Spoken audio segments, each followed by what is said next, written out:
Princess Witch just woke up from her sleep outside of the lake town in her tent with Atlas. They needed to come up with a way to figure out how to get a sailboat. So they ate some breakfast, and Atlas got some berries and fruit from the surrounding area, and they had bought some eggs in the town and made some eggs, and they shared some cold milk from the magical jar. And they thought up of a plan to get the sailboat. They wanted to go back and talk to that same sailboat merchant from yesterday, but they thought that they had a plan going forward because they didn't have enough money to buy the sailboat outright. So Atlas told Princess Witch, "I think we need to make a little magic potion. I'm going to run and get supplies. It'll be helpful for us to convince him." Princess Witch thought, "I don't want to use magic to change or alter his mind and making him do what we want him to do." Atlas said, No, this is much better. Believe me, this is something that he's going to want to probably know."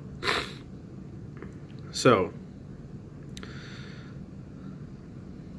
they made up a magic potion with some herbs and some surrounding weeds, and Atlas mixed something up and they put it over the fire, and he had put it all together and put it in a little magic potion bottle for them to carry into town.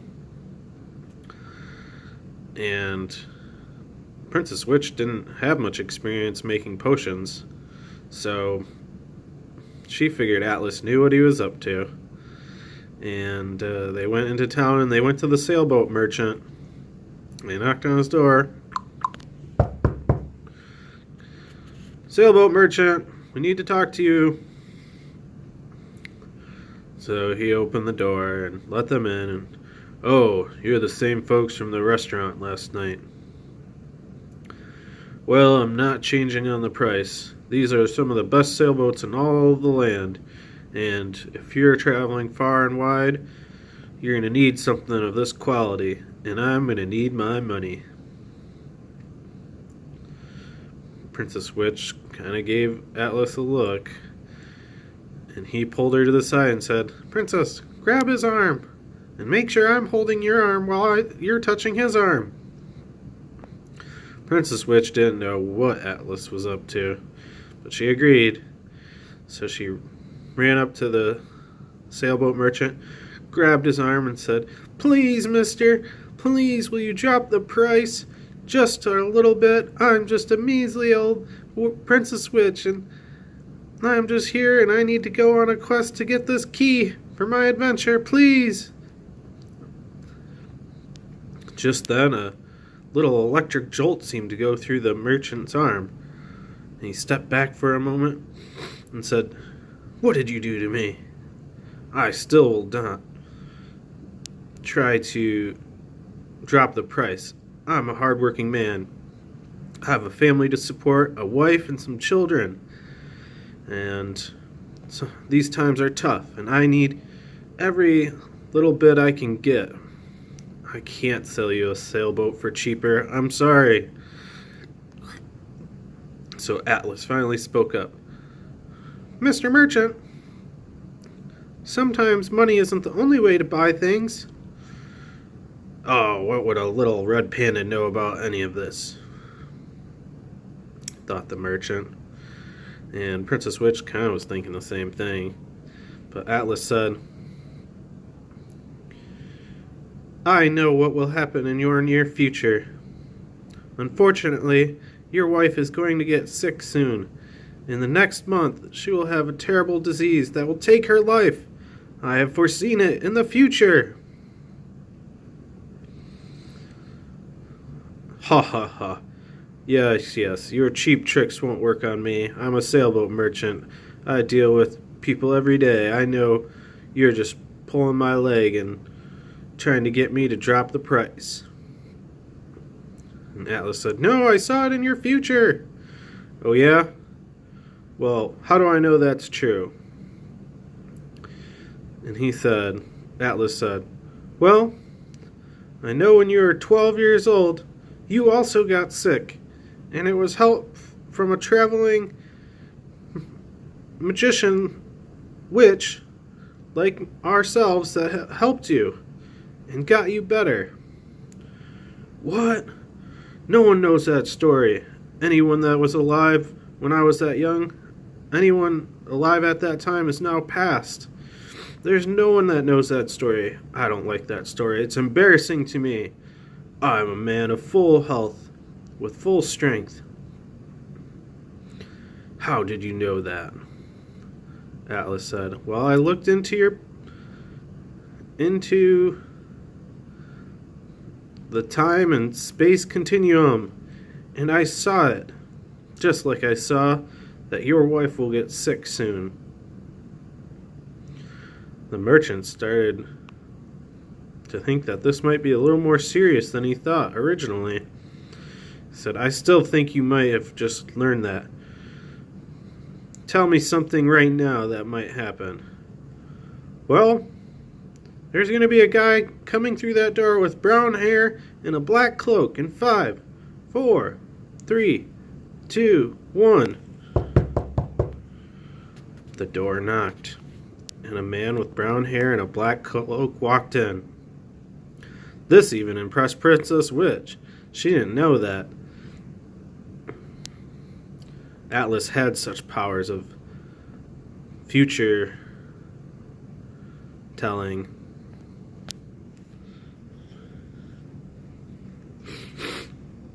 So, the sailboat merchant said, "So what of it? What if she gets sick? What can I do about that? How is this even related?"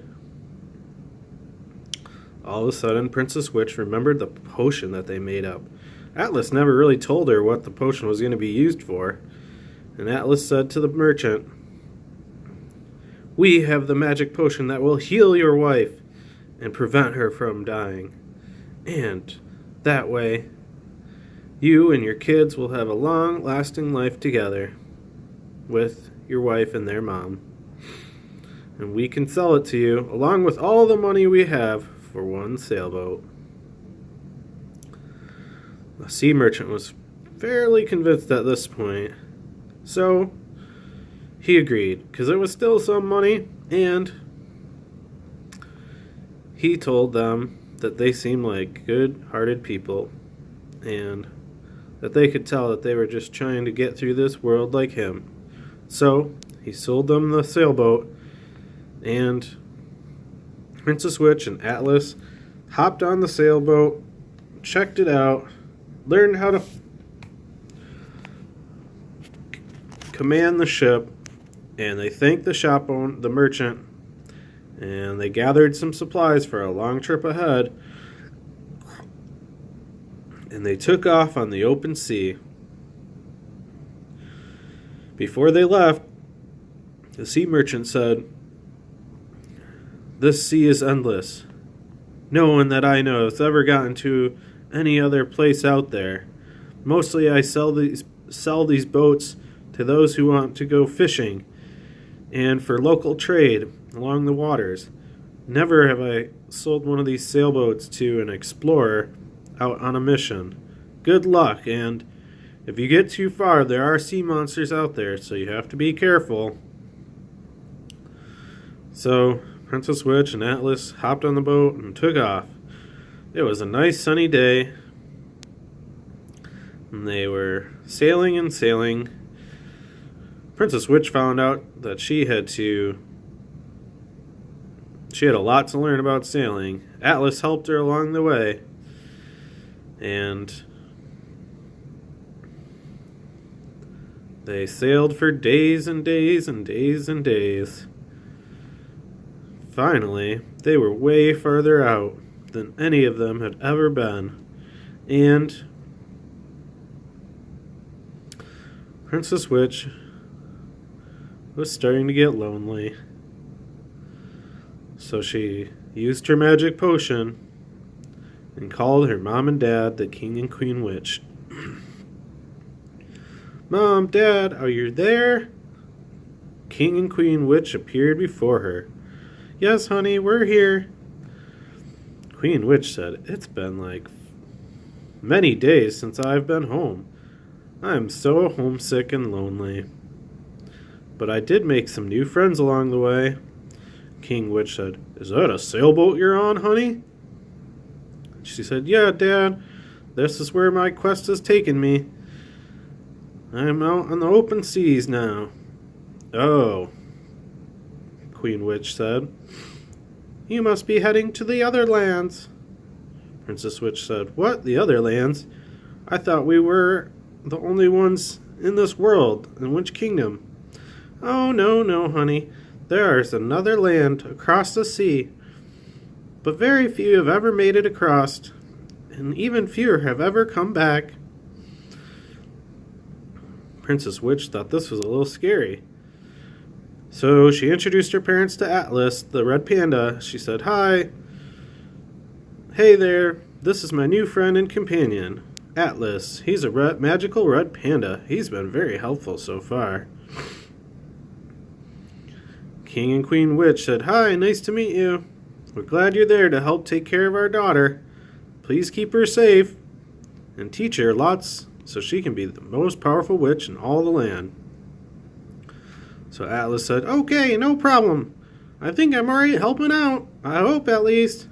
So Princess Witch told her parents all about their stories since the woods where she had gotten lost and out on the plains into the geyser lands where she met a weird thief dragon man, and how Atlas had helped her with the sailboat, and how he could tell the future in some situations. And they had a great conversation all until sundown that night. And they said goodbye and said, don't use up all the magic potion. You might need to talk to us again soon. So she thanked them again, and she felt that they needed to get a little more comfy, so she decided to use some magic potion to make a tent on the boat. And they set up a little tent. They made some dinner, and they caught some fish and cooked up some fish and drank some more of the delicious cold milk. And they settled in to their bed in the tent and snuggled up close with each other, for they were getting out to the seas in which there may be sea monsters, but that'll be a problem for tomorrow, Princess Witch thought, and she fell asleep. The end.